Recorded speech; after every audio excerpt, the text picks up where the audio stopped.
When my wife's mother whispered to my wife, she slapped me so hard that I fell to the floor. Just as she was about to leave, something shocking made her freeze in fear.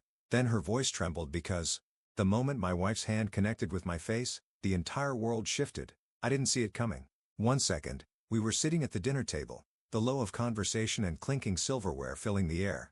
The next, my cheek exploded with a sharp, stinging pain as my head snapped to the side. My body followed, tilting dangerously before I lost balance and hit the floor with a dull thud. The impact sent a ringing sensation through my skull, my vision blurring at the edges. For a long second, I couldn't comprehend what had just happened. I lay there, my palms flat against the cool wooden floor. My breath stuck somewhere between my lungs and my throat. The taste of salt and iron lingered on my tongue. Whether from the slap or the shock, I wasn't sure. Then, I heard her voice. "How could you?" Claire's voice was sharp, raw with fury. I blinked up at her, confused. My mind raced, flipping through every possible offense I could have committed, but nothing made sense. We had been fine just moments ago. In fact, the dinner had been pleasant, or so I'd thought. My gaze flickered toward Lorraine, her mother, who sat stiffly at the other end of the table. Her lips were pursed, her expression unreadable. A moment ago, she had leaned in to whisper something into Claire's ear, her voice so low I couldn't make out the words, but whatever she had said, it had transformed my wife in an instant. Claire had been smiling. Now, her face was a storm of betrayal and fury. I pushed myself upright, still dazed. "Claire, what are you?" "Don't," she snapped, her voice quivering, her hands balled into fists at her sides, her entire body trembling. "Just don't." I could see it in her eyes. This wasn't a moment of fleeting anger. This was something deeper. Something that had cracked open a part of her that I wasn't sure I could fix. "What did I do?" I asked, keeping my voice steady. "Claire, talk to me." Her breathing was uneven. For a brief moment, hesitation flickered in her eyes, but it was gone as quickly as it had appeared. Instead, she turned away from me, grabbed her purse, and stormed toward the door. Panic flared in my chest. This wasn't normal. We had arguments like any couple, but Claire had never been violent. She had never lashed out like this, had never looked at me with such hatred. I scrambled to my feet. "Claire, wait." She ignored me. She was almost at the door when something strange happened.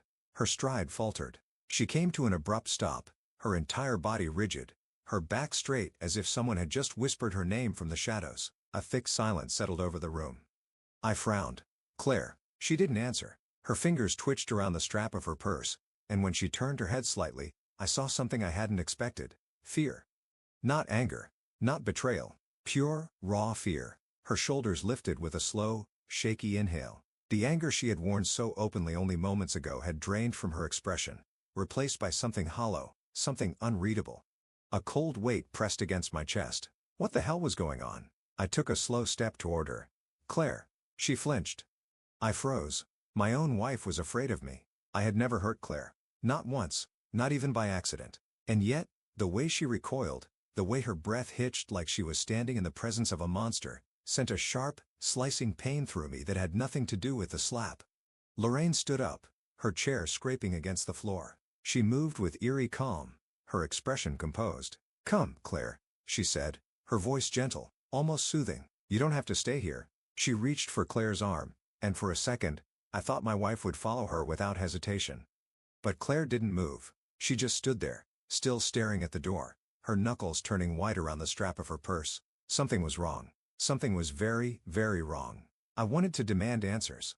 I wanted to shake Claire, to force her to tell me what the hell was happening, why she had struck me, why she suddenly looked like she had seen a ghost. But I knew pushing her right now wouldn't help. Instead, I swallowed the lump in my throat and forced my voice to remain steady. "Claire, whatever this is, we can talk about it." She didn't respond. Lorraine's lips curved into something that wasn't quite a smile. It was too tight, too forced. She squeezed Claire's arm gently. "You don't owe him anything, darling. Let's go." Claire finally turned. Her gaze met mine, and for a moment, it felt like she wanted to say something. Something important. But then, she swallowed thickly, her expression closing off. She nodded at her mother. And without another word, she walked out the door. I stood there, rooted in place, my heart hammering in my chest. The cold air from outside seeped into the house as the door swung shut behind them. Silence. The only sound was my own ragged breathing. I ran a hand down my face, wincing as my fingers brushed over the sore spot on my cheek. I still didn't know what I had done, but I knew one thing for sure. That slap had changed everything. I never imagined my marriage would come to this. As I stood alone in the dimly lit dining room, the sting on my cheek long forgotten, my mind drifted back to the beginning. The days when Claire and I were inseparable, when love was simple, untainted by whispers, lies, or betrayal. I met Claire on a rainy afternoon at Rivertown Cafe. I remember that day vividly, as if it were carved into my memory. The cafe had been packed, the scent of freshly ground coffee beans and warm pastries lingering in the air. I had barely managed to squeeze through the crowd when I made the fatal mistake of trying to balance a large cappuccino, my laptop bag, and a book under my arm. The result? Disaster. I tripped on the leg of a chair, sending my coffee flying and straight onto the table of an unsuspecting woman. Papers went everywhere, brown liquid soaking through neatly written notes. My heart stopped as I looked up, expecting outrage, maybe even curses thrown in my direction. Instead, I found Claire. She blinked at the mess before slowly lifting her gaze to meet mine. A smile tugged at the corners of her lips, and then, to my absolute shock, she laughed. Not just a polite chuckle but a genuine, melodic laugh that softened the tension in my chest. "I hope you weren't planning on passing those off as your own assignments," she teased, lifting one of the drenched sheets. I was speechless. In that moment, drenched papers and embarrassment faded into the background. All I could see was her. The way her hazel eyes crinkled at the edges, the way she tucked a stray strand of dark hair behind her ear, the way she seemed to glow even under the dim lights of the cafe. From that moment on, I was hooked. We spent hours talking that day. She told me she was a high school English teacher, passionate about literature and poetry. I told her I worked in finance, a job I found dull but necessary. She laughed at my dry sense of humor. I admired her boundless optimism.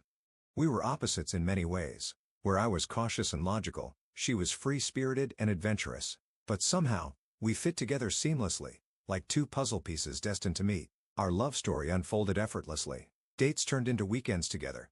Weekends turned into moving in. 1 year later, I got down on one knee in that very same cafe, holding out a ring with shaking hands. Claire had tears in her eyes when she said yes, her voice barely a whisper. Our wedding was small, but beautiful. She wore a simple, elegant dress. And as she walked down the aisle, I remember thinking that I had never seen anyone more breathtaking. We exchanged vows under the old oak tree in her grandmother's backyard, promising forever without hesitation. For the first year, everything was perfect. We bought a cozy little home on the outskirts of town, a fixer-upper with a leaky roof and creaky floors. It wasn't much, but it was ours. We spent late nights painting the walls, sneaking kisses in between brushstrokes. We talked about the future, kids, family vacations, growing old together. Then, Lorraine moved in. Just for a while, Claire had said. She's struggling after the divorce. At first, I agreed. I understood Claire's desire to help her mother. Lorraine had always been a sharp, opinionated woman, but I never thought she would become a problem. I assumed she'd stay for a few months, get back on her feet, and leave. But she never left. Slowly, things started to change. At first, it was small, subtle comments, passive-aggressive remarks. Lorraine never said anything outright, but I could feel her disapproval in the way she looked at me, the way she sighed whenever I entered the room. "You're lucky Claire settled," she once muttered when she thought I wasn't listening. She could have done so much better. I tried to ignore it, to brush off her remarks as the bitterness of a woman who had lost everything in a nasty divorce. But Claire started changing too. She used to be warm, affectionate. Now, she was guarded, distant. I'd come home from work, excited to tell her about my day, only to find her sitting with Lorraine, whispering. If I asked what they were talking about, Claire would glance at me, her expression unreadable. "Nothing important," she'd say, but I knew that wasn't true. The worst part was that I couldn't pinpoint the exact moment Claire stopped seeing me as her husband and started seeing me as someone else. Someone untrustworthy. Someone she questioned. Lorraine had poisoned her against me, drop by drop, day by day, until the Claire I knew was barely recognizable. I could feel myself losing her, but I didn't know how to stop it. The moment at the dinner table, the slap, the rage in her eyes, was just the final confirmation of something I had feared for months. She wasn't mine anymore. Not entirely. And the worst part? I still didn't know what Lorraine had said to make her snap like that. As I stood in our empty dining room, staring at the overturned chair from where I had fallen, a crushing sense of helplessness settled over me. My wife, the woman I had built a life with, had looked at me as if I were a stranger. I needed to find out why. I pulled out my phone and stared at the screen. Who could I talk to? Who would believe me? Marcus, my best friend since college. The only person who had seen my relationship with Claire from the beginning, who had stood by my side through thick and thin. He had never liked Lorraine, always warning me to be careful around her. Maybe he had seen something I hadn't. I pressed his name and brought the phone to my ear. It rang twice before he picked up. "Hey man, what's up?" His voice was casual, but I could hear the underlying concern. I never called him this late unless something was wrong. I exhaled slowly. "Claire hit me." There was a long pause. "Then what?" "She slapped me. Out of nowhere. We were at dinner, and her mom whispered something to her. And the next thing I know, I'm on the floor." Marcus cursed under his breath. "What did she say to her?" "I don't know," I admitted, "but whatever it was bad." Claire looked different, like she was afraid of me. A long silence stretched between us before Marcus finally spoke. "You know what I've always said about Lorraine?" I swallowed. "Yeah. She's playing a long game," Marcus muttered. "And she's winning." I clenched my jaw. I couldn't let this be the end of my marriage. I needed answers. I needed the truth. And I had a sinking feeling that whatever Lorraine had told Claire, whatever lie she had planted, was just the beginning of a nightmare I wasn't prepared for. I sat in silence, the sting of Claire's slap, nothing compared to the growing ache in my chest. My hands rested on the table, fingers curled into fists as I stared at the empty space where my wife had been moments ago. My mind raced, replaying the last few minutes over and over, searching for an answer, any answer that could explain what had just happened. Claire had never hit me before, not once, not even in the heat of an argument. And yet, tonight, she had struck me with a force so strong it knocked me to the ground. To Claire, I knew the woman I had fallen in love with, would never have done that unless she truly believed I had done something unforgivable. My eyes drifted to Lorraine, who still sat at the table, sipping from her glass of wine with an air of satisfaction. She hadn't moved, hadn't flinched when Claire's hand had connected with my face. It was almost as if she had expected it. No, she had wanted it. Slowly, I forced myself to speak. "What did you say to her?" Lorraine lifted her gaze, her expression perfectly composed. "Excuse me." I leaned forward, my voice low, controlled. "You whispered something to Claire, and the next thing I know, she's slapping me like I just confessed to some horrible crime." "What did you say?" Lorraine sighed, setting her glass down with an exaggerated shake of her head. "Honestly, dear, I don't know why you're looking at me like that. I didn't make Claire do anything. If she reacted that way, perhaps you should be asking yourself why." I clenched my jaw. Lorraine was a master manipulator. I had known that since the first time I met her. She didn't attack with outright hostility. No, she preferred something far worse. She planted seeds of doubt, whispered lies in the shadows, twisted words until reality bent to her will. And Claire, my beautiful, strong, intelligent wife, had fallen for it. I forced myself to take a deep breath. Getting angry wouldn't help. I needed to focus. I needed to understand what Lorraine had done, how she had gotten into Claire's head so easily. Then, something caught my eye. A small object lay on the floor near the leg of my chair. At first, I thought it was just my wallet, which must have fallen from my pocket when Claire slapped me. But then, I noticed something beside it. A letter. My heart nearly stopped. It wasn't just any letter. It was that letter, the one I had buried in the back of my desk, hidden away for years. A letter I had never intended for Claire to see. A chill ran down my spine as I reached for it. My fingers trembling slightly. The paper was worn, the edges creased from years of neglect. I didn't need to open it to know what was inside. I already knew every word by heart. And now, Claire did too. A sickening realization settled in my gut. Lorraine must have found it. She had given it to Claire. And whatever lies she had spun around it had been enough to make my wife snap. I exhaled sharply, forcing myself to stay calm. I needed to find Claire. I stood abruptly, shoving the letter into my pocket. Lorraine raised a single eyebrow, her lips twitching into something that resembled amusement. "Running after her, are you?" she mused. How predictable. I ignored her and strode toward the door. "Be careful, dear," she called after me. "Claire's not as naive as you think. She sees you now." I froze, my hand gripping the doorknob. She sees me? What the hell did that mean? I didn't turn around. I couldn't. If I looked at Lorraine now, I might lose whatever self-control I had left. Instead, I stepped outside, slamming the door behind me. The night air was cold, but I barely felt it. My mind was consumed by one thought: finding Claire. She hadn't taken the car, which meant she was on foot, but where would she go? I knew my wife. When she needed space, she went to one of two places: the park a few blocks away or the old bookstore downtown where she used to spend hours browsing for novels she never had time to read. I started with the park. The streets were quiet, the faint glow of streetlights casting long shadows along the pavement. My footsteps echoed in the silence as I approached the park entrance, my breath coming in short bursts. Then I saw her. Claire stood near the fountain, her back to me, her arms wrapped around herself as if trying to hold herself together. Her posture was tense, her head slightly bowed. I swallowed hard, forcing down the knot in my throat. "Claire." I said softly. She stiffened but didn't turn around. I took a careful step closer. Claire, please. Just talk to me. She let out a shaky breath. Why do you have that letter? Her voice was raw, barely above a whisper. I hesitated, then pulled it from my pocket because I never threw it away.